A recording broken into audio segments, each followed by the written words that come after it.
আসসালামু আলাইকুম প্রিয় শিক্ষার্থীরা, আশা করি সকলে ভালো আছো। আজকে আমরা পদার্থবিজ্ঞান প্রথম পত্রের পদার্থের গাঠনিক ধর্ম অধ্যায়ের একটা টপিক নিয়ে তোমাদের সামনে আসছি। আমরা আজকে একটা সৃজনশীল সমাধান করব। তবে সেটা সমাধান করার আগে আমাদের আগে দুইটা সূত্র সম্পর্কে জানতে হবে। এই দুইটা সূত্রের ব্যাখ্যা তোমাদের ক্লাসে আমি করাইছি, বা এটার একটা নোট সহকারে তোমাদের করানো হয়েছে, তোমরা একটু চেক দিয়ে নিও। দেখো, একটা হলো এফ সমান 6πr/বি একটা সূত্র, যেখানে এফটা হলো সান্দ্র বল, যার একক হলো কি নিউটন, আরটা হলো ব্যাসার্ধ, যার একক হচ্ছে মিটার, আর এই যে তোমরা ইটাটা দেখতে পাচ্ছ এটাকে বলা হয় সান্দ্রতাঙ্ক, যার একক হলো newton second per metre square বলা যায়, অথবা প্যাসকেল সেকেন্ডও দেওয়া যায়, অথবা কিলোগ্রাম পার মিটার পার সেকেন্ডও বলা যায়। আর বিটা হলো আমাদের প্রান্ত বেগ, যার একক হলো মিটার পার সেকেন্ড। এখন আমাদের আরও একটা সূত্র সম্পর্কে জানতে হবে। দেখো, আরও একটা সূত্র হচ্ছে ইটা সমান 2r² rho minus rho 1 into g divided by 9v।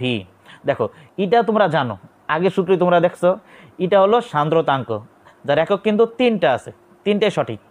আর আরটা হচ্ছে কি ব্যাসার্ধ, আর বিটা হচ্ছে কি প্রান্ত বেগ। আর এই যে তোমরা দুইটা রো দেখতে পাচ্ছ, একটা হলো রো, একটা হলো রো 1, তোমরা এই দুইটার মধ্যে অনেক সময় একটু গুলমিল লাগাই দাও। আসলে রো এবং রো 1 যে জিনিসটা তোমরা একটু ভালো করে বোঝার চেষ্টা করো।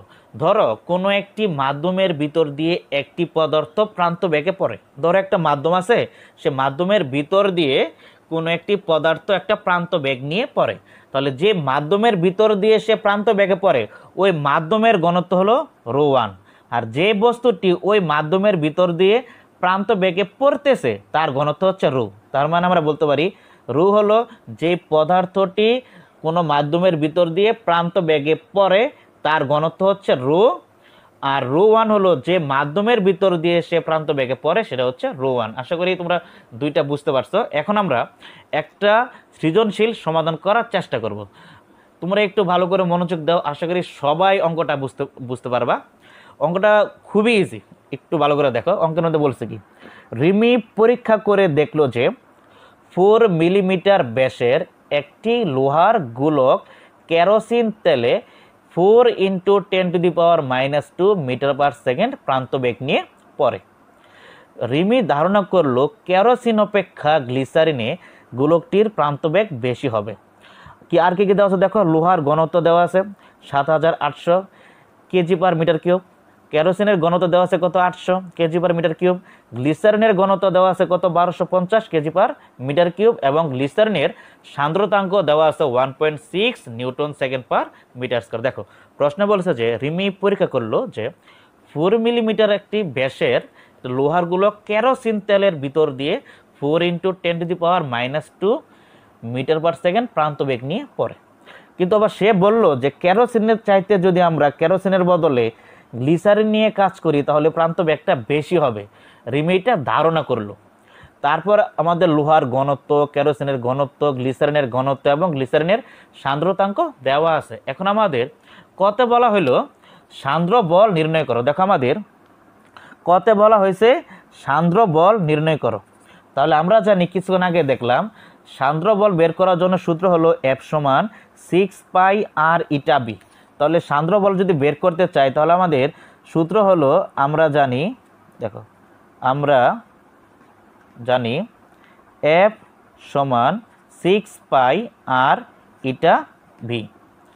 তাহলে আমরা যদি আর এর মান অর্থাৎ ব্যাসার্ধ, এটা কি সান্দ্রতাঙ্ক এবং বি কি প্রান্তবেগ, এই তিনটার মান যদি জানতে পারি তাহলে কিন্তু আমরা ইজিলি সান্দ্র বলটা বের করতে পারি। তাহলে আমরা দেখি তো আমাদের তিনটা মান প্রশ্নে দেওয়া আছে কিনা।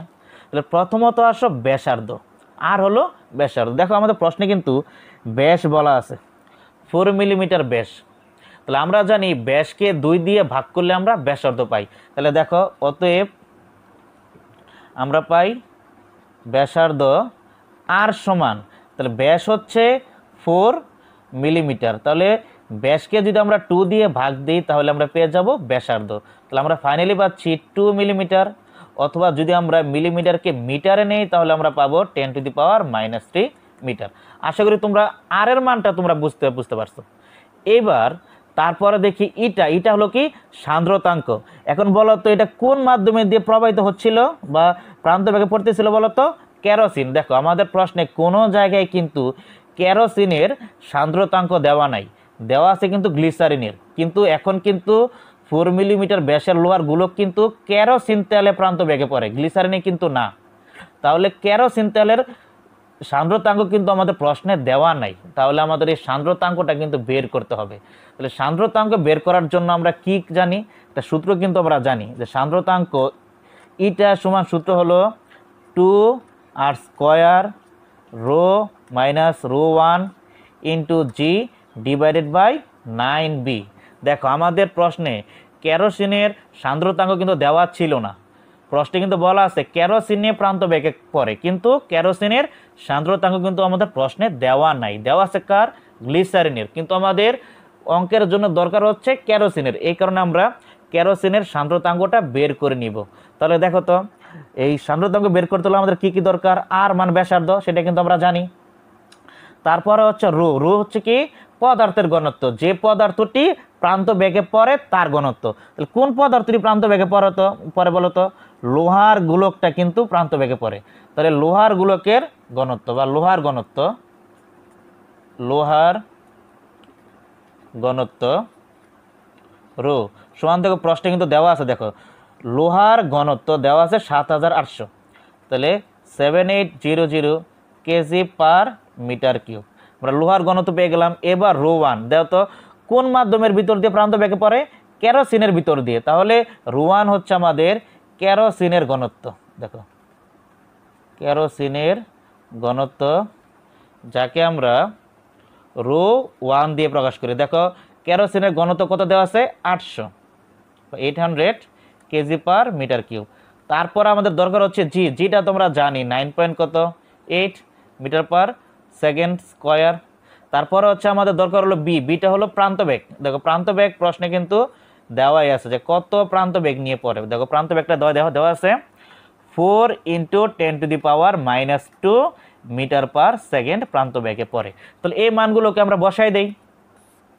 প্রথমে আসতেছে 2, তারপরে আর, দেখো আর এর মান আমরা জানি 2 × 10⁻⁻³ তার উপরে হলো হোল স্কোয়ার ইন্টু রু হলো কি যেই পদার্থটা প্রান্ত বেগ নিয়ে পড়ে, কোনটা পড়তেছিল, লোহা। তাহলে লোহার ঘনত্ব আমরা জানি 7800 মাইনাস তারপরে ρ1 মানে কি যে মাধ্যমের ভিতর দিয়ে সে প্রান্ত বেগে পড়ে তার ঘনত্ব, সেটাও কিন্তু আমরা জানি। দেখো প্রশ্ন বলেছে কেরোসিন তেলে, তাহলে কেরোসিনের ঘনত্ব ρ1 সেটা আমরা জানি 800। তাহলে জি, জি এর মান তো আমরা সবাই জানি 9.8, 9 এর 9, আর বিটা হলো আমাদের প্রান্ত বেগ। দেখো প্রান্ত বেগের মানটা আমরা জানি 4 × 10⁻⁻²। তাহলে এখন যদি আমরা ক্যালকুলেট করি তাহলে কত বাইটো দেখি, 2 × 10⁻⁻³ তার হোল স্কোয়ার ইন্টু 7800 - 800 ইন্টু 9.8 ডিভাইডেড বাই 9 × 4 × 10⁻⁻²। তাহলে আমরা ফাইনালি আমাদের আনসারটা পাচ্ছি 1.52। আর আমাদের সান্দ্রতাঙ্কের একক হচ্ছে newton second per metre square. তাহলে আমরা কিন্তু সান্দ্র বল বের করার জন্য যে ইটাটা প্রয়োজন ছিল সেটা কিন্তু আমরা বের করে ফেললাম। তাহলে এখন আমাদের যেটা বের করতে হবে, সান্দ্র বলটা ফাইনালি আমাদের বের করতে হবে, কারণ এফ এর মান বের করতে হলে ইটা প্রয়োজন ছিল, আর এই ইটা প্রয়োজন থাকার কারণে কিন্তু আমরা ইটার মানটা বের করে নিলাম। তাহলে অতএব ফাইনালি সান্দ্র বলটা আমরা বের করব। তো সান্দ্র বল এফ সমান সূত্র হচ্ছে 6πr ইটা বি। তাহলে মানগুলো বসাই দেই, 6 ইন্টু পায়ের মান আমরা জানি 3.1416 ইন্টু তারপরে হচ্ছে আর, দেখো আর এর মানটা কিন্তু আমরা জানি 2 × 10⁻³ ইন্টু তারপরে হচ্ছে ইটা অর্থাৎ সান্দ্রতাঙ্ক। দেখো সান্দ্রতাঙ্ক কিন্তু আমরা মানটা এখন মাত্র বের করলাম 1.52 ইন্টু তারপরে দরকার হচ্ছে বি, বিটা হলো আমাদের প্রান্ত বেগ, সেটা কিন্তু আমরা জানি। এই যে দেখো বিটা হলো 4 × 10⁻⁻²। এখন আমরা যদি ক্যালকুলেট করি তাহলে ফাইনালি আমাদের আনসারটা কত আসে একটু দেখি, 6 × 3.1416 ইন্টু 2 × 10⁻³ ইন্টু 1.52 ইন্টু 4 × 10⁻²। তাহলে আমাদের ফাইনালি আমাদের আনসারটা চলে আসছে 2.292 2.292 ইন্টু 10⁻³ আর সান্দ্র বলের একক হচ্ছে নিউটন। আশা করি তোমরা এই অঙ্কটুকু বুঝতে পারছো, কটা তোমরা বুঝতে পারছো। এখন আমরা খ সমাধান করব। দেখো আমাদের খতে কি বলা আছে। খতে বলছে উদ্দীপকের তথ্যের ভিত্তিতে রিমির ধারণা সঠিক কিনা। আগে বলো তো তোমরা রিমি কি ধারণাটা করছিল। রিমির ধারণা হলো কেরোসিন অপেক্ষা গ্লিসারিনে গোলকটির প্রান্তবেগ বেশি হবে। দেখো রিমির ধারণা ছিল কেরোসিন অপেক্ষা গ্লিসারিনে গোলকটির প্রান্তবেগ বেশি হবে।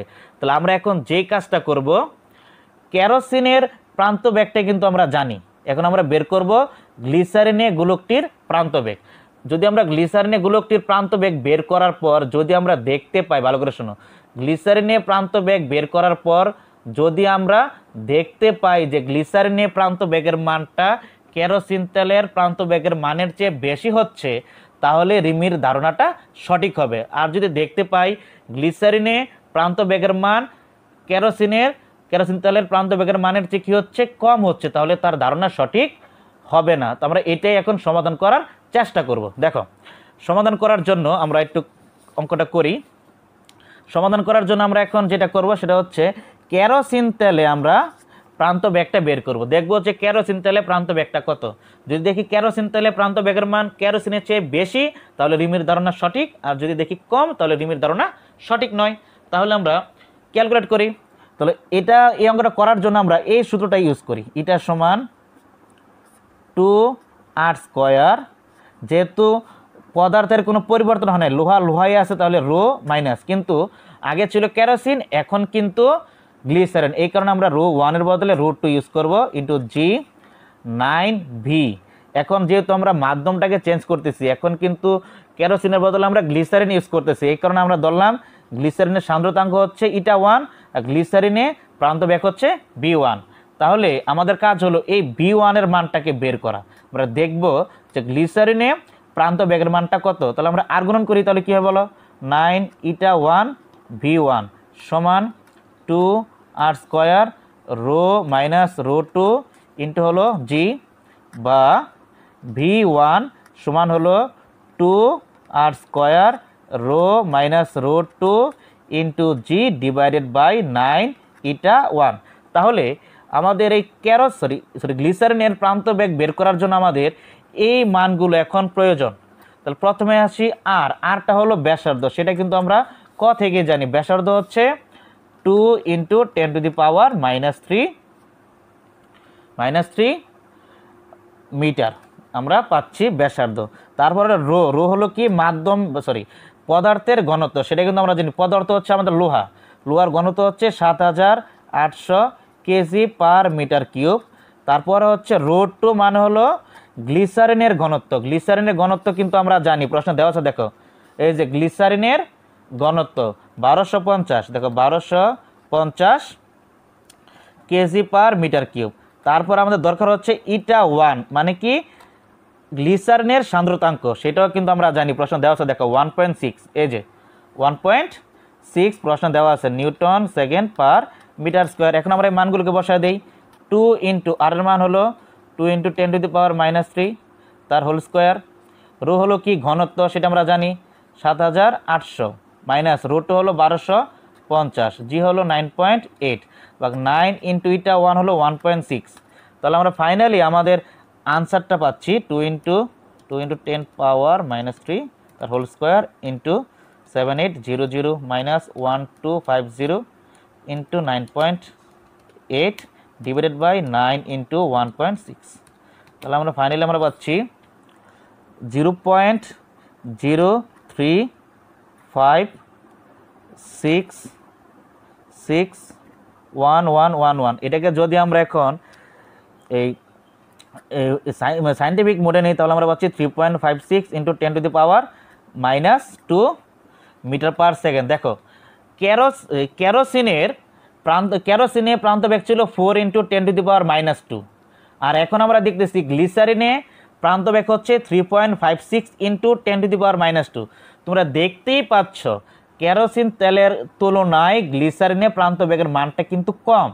কেরোসিন তেলে হচ্ছে 4 আর গ্লিসারিন হচ্ছে 3.56। বোঝাই যাচ্ছে যে কেরোসিনের তেলের তুলনায় গ্লিসারিনে কিন্তু প্রান্ত বেগের মানটা কম। যেহেতু কেরোসিন তেলের চেয়ে গ্লিসারিনে প্রান্ত বেগের মানটা কম আসতেছে, কিন্তু রিমি বলছিল গ্লিসারিনে মানটা বেশি হবে, তাহলে রিমির ধারণা কিন্তু সঠিক নয়। তার মানে আমরা বলতে পারি যে গ্লিসারিনে প্রান্ত বেগ কেরোসিন তেলের